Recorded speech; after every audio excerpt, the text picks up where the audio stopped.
Assalamualaikum putra-putri solihah.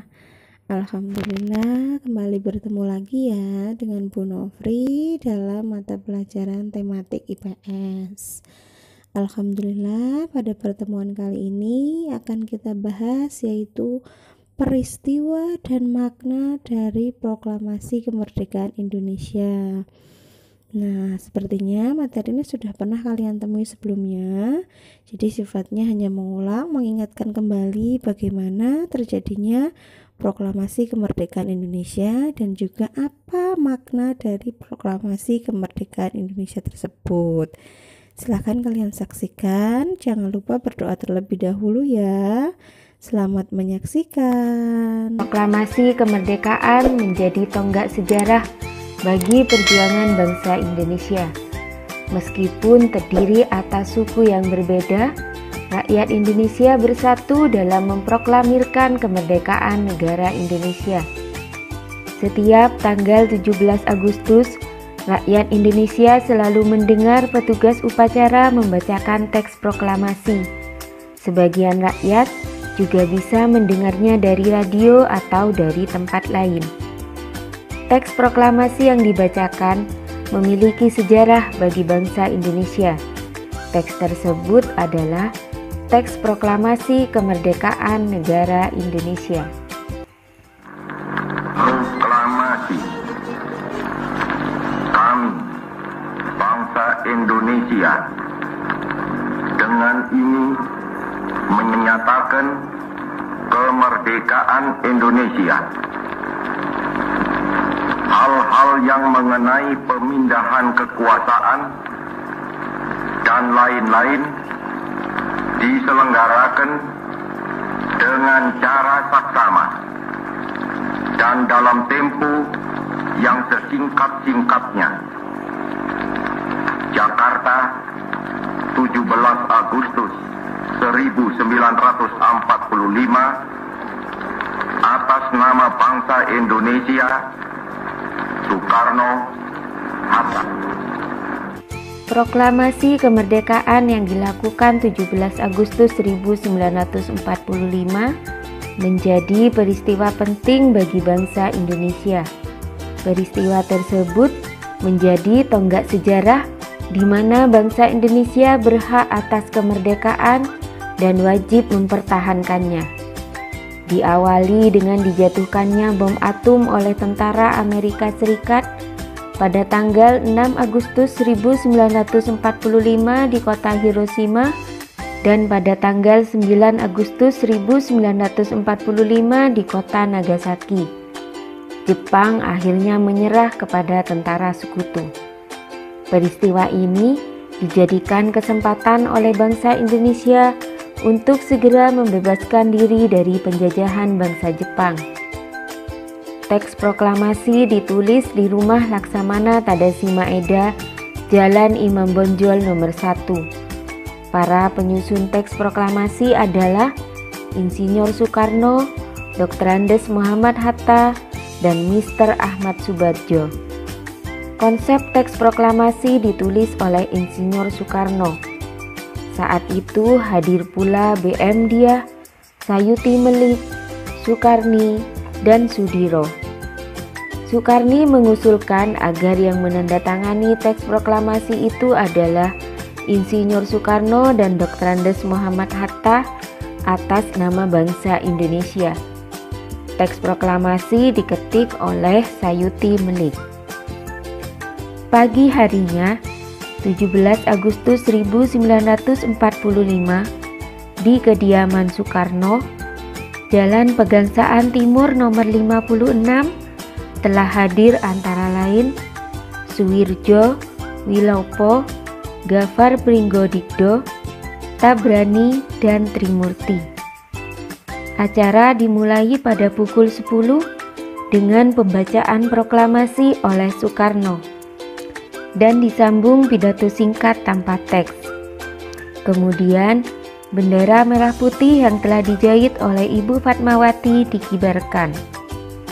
Berikut adalah para pejuang bangsa yang telah berjasa terhadap kemerdekaan negara Indonesia.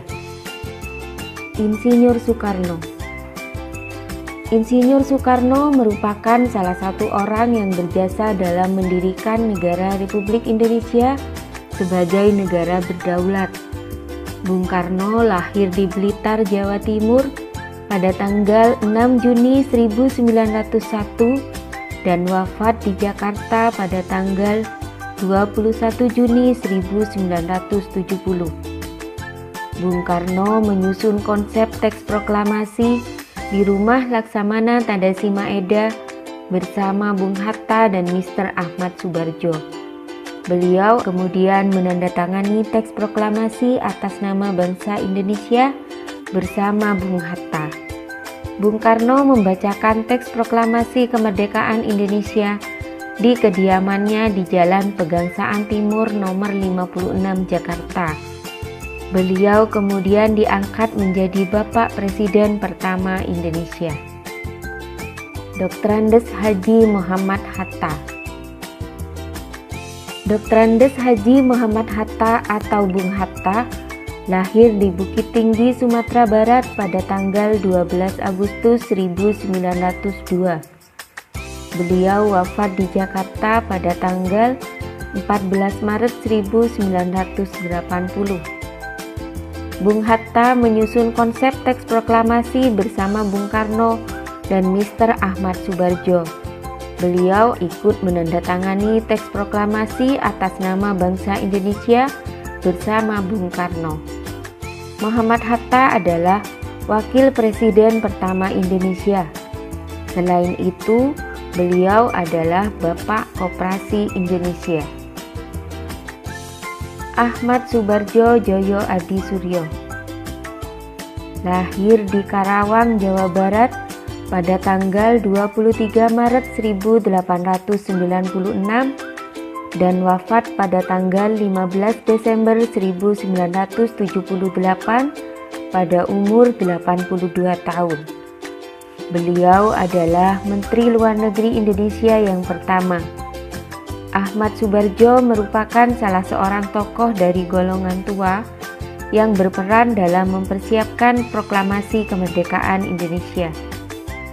Ahmad Soebardjo ikut menyusun konsep teks proklamasi di rumah Laksamana Tadasi Maeda bersama Bung Karno dan Bung Hatta.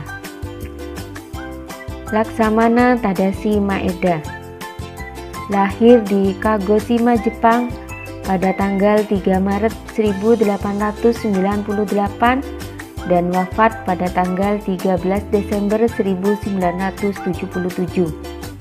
Beliau adalah seorang perwira tinggi Angkatan Laut Kekaisaran Jepang. Beliau membantu persiapan konsep teks proklamasi kemerdekaan dengan mempersilakan rumahnya digunakan untuk kegiatan yang sangat penting. Di rumahnya berkumpul para tokoh bangsa yang berjasa besar. Walaupun beliau orang Jepang, beliau rela membantu Indonesia karena simpati terhadap rakyat Indonesia. Soekarni Kartodiwirjo. Soekarni lahir di Blitar, Jawa Timur pada tanggal 14 Juli 1916.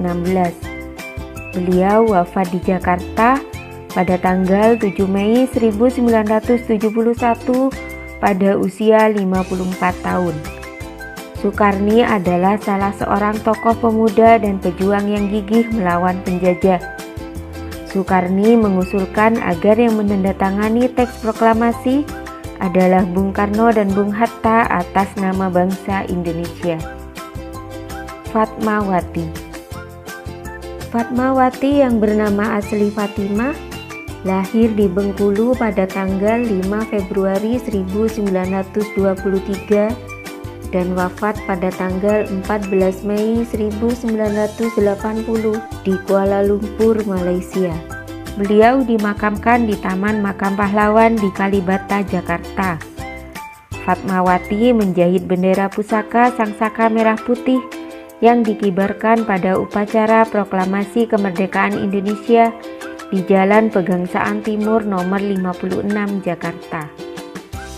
Sayuti Melik lahir di Sleman, Yogyakarta pada tanggal 22 November 1908 dan wafat di Jakarta pada tanggal 27 Februari 1989. Teks proklamasi kemerdekaan diketik oleh Sayuti Melik. Sayuti Melik adalah tokoh pemuda yang juga sangat berperan dalam proklamasi kemerdekaan Indonesia. Sayuti Melik mengetik naskah proklamasi setelah ia sempurnakan dari tulisan tangan Bung Karno. Berikut adalah makna proklamasi kemerdekaan bagi bangsa Indonesia. Pertama, sebagai puncak perjuangan Indonesia. Bangsa Indonesia telah dijajah selama bertahun-tahun oleh negara-negara Eropa sampai Jepang. Penduduk dengan latar belakang yang berbeda bersatu untuk melawan penjajah. Proklamasi kemerdekaan merupakan hasil dari perjuangan para pahlawan. Kedua, pengakuan kepada dunia luar. Dengan membacakan teks proklamasi, Indonesia mengumumkan kepada dunia luar bahwa Indonesia adalah negara yang merdeka. Pengakuan ini disebut dengan de facto. Setelah pengakuan de facto akan muncul pengakuan de jure. Pengakuan de jure yaitu pengakuan dari negara lain bahwa Indonesia telah merdeka. Ketiga, menaikkan martabat bangsa. Pembacaan teks proklamasi memberikan pesan kepada negara lain bahwa Indonesia adalah negara yang bebas dari penjajahan, negara yang memiliki martabat, dan negara yang mandiri. Keempat, perjuangan sebagai negara baru. Indonesia adalah negara yang dibangun oleh rakyat dan untuk rakyat. Negara Indonesia adalah negara yang mandiri yang tidak tergantung kepada negara lain. Kelima, tonggak sejarah negara Indonesia. Pembacaan teks proklamasi merupakan awal dari masa kemerdekaan Indonesia yang terbebas dari belenggu penjajahan. Demikianlah pembelajaran kita tentang proklamasi kemerdekaan Indonesia. Terima kasih. Wassalamualaikum warahmatullahi wabarakatuh.